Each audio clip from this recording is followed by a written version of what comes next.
Show of hands. I'm also a big believer they should teach poker in the MBA program. I make a lot of analogies between business and poker. There are many. In poker, when you look around the table, and many times you can't find, we'll call it who the fish is at the table. Does everybody know what a fish is at a poker game? It's somebody who you think is the weakest player. If you can't identify that fish, you're probably the fish. In business, if you're weak in certain areas, you should leave your ego at home and surround yourself with people in your organization who complement you. And many times in business, I don't want to give the negative side, that people don't want to do this. They want to surround themselves with people weaker than themselves. I feel the stronger the person around you, you should almost be the weakest person at that table. In poker, let the other, there's an expression, let the other person shuffle the cards, but make sure you cut the deck. The analogy in business is, it's often wise to let the other person name the price and you name the terms. Almost without exception, naming the terms is the better part of a deal, whether you're buying a business, buying real estate, almost anything. This is my quote. My wife said, "Why are you putting in here?" I just think it's cool. Alfred Tennyson said, "It's better to have loved and lost than never to have loved at all." I say it's better to have tried and failed than never have tried, and always wonder what you could have done if you would have done something. I've had many different types of companies. I've had retail stores, I've had lumber yards, I've had wineries, I've had high-tech companies. They all have one thing in common: marketing and branding. Marketing and branding is so important, whether it's to your business, whether it's to your school.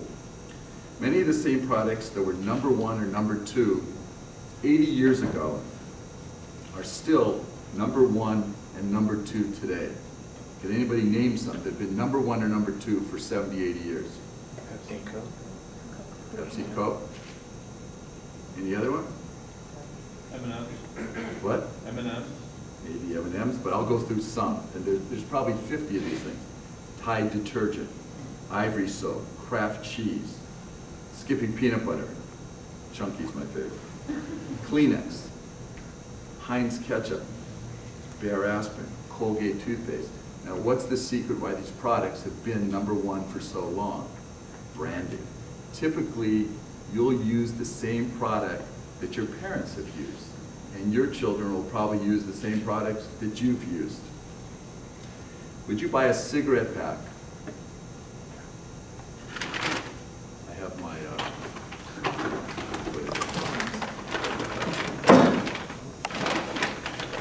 would you buy a cigarette pack that says, the Surgeon General says if you smoke these things, you're going to die. Yet, every year, cigarette smoking continues to rise. I traveled with my son on a bike trip. We went to Thailand. This is the real thing. On their cigarette packs, it shows people with rotted teeth, people with having autopsies done on them, all dead people, obviously, with lungs. Pass these around and tell me if anybody would smoke after you see these pictures. Just you pass some of these things around. Don't stop. Now this is a non-smoking area. But sometimes a picture is worth 1,000 words. You know, remember, this is negative marketing, but this is something that I get a kick out of. Why is smoking continue to rise in the United States, yet some countries it's declining? At our wineries, it's so important, not just the taste of the wine that sells, many times it's a label. Again, in marketing or branding, some of the labels feature, I'm not doing this for free. A question mark, a happy face. Which you'll see at your local Trader Joe's store, of course. You not only have to market your product, You have to market yourself. And a lot of times, people don't realize when you apply for that job, you are actually marketing yourself. There were more ideas, more patents, more products created in the last 10 years than the previous times going back to the invention of the wheel. I forecast that in the next 10 years, there might even be more products. I want to tell you the story about a mathematician, an accountant, and an economist. They were all asked the same question. How much is 2 plus 2? PK, how much is 2 plus 2? Well, I think you told me the answer was good. So. 4. The accountant said, how much is 2 plus 2? 4 plus or minus 10%. But finally the economist said, when they asked him how much is 2 plus 2, his answer was, what do you want it to be? And I think we're seeing that today. That is what you see today when economists argue whether we're in a recession. We're in a recession. But what are we going to do about that? We're still going to go look for that job, whether times are tough or not. That's where marketing comes in. You have to show that you're different than somebody else. All careers have a beginning, a middle, and an end. Anytime you can make a mistake, but with differing degrees of consequences. Now is your time, and I'm speaking to the students, the MBA students, to take that chance, to try something different.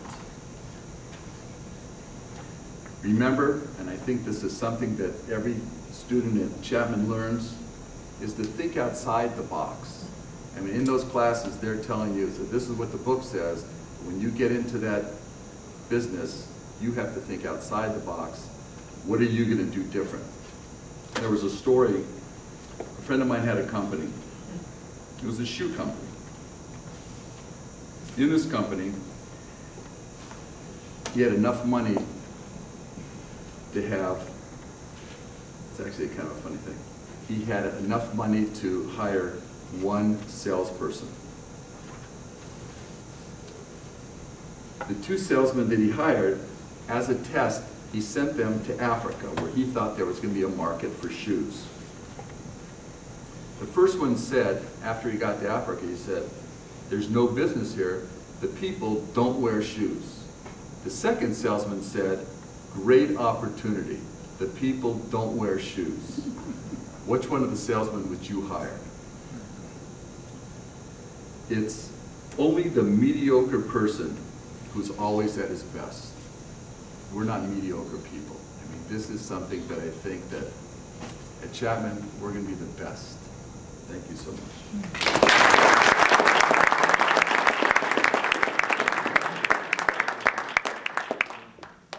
We had a little token of our appreciation from the Ardor School for Barry Goldfarb. And there's my token.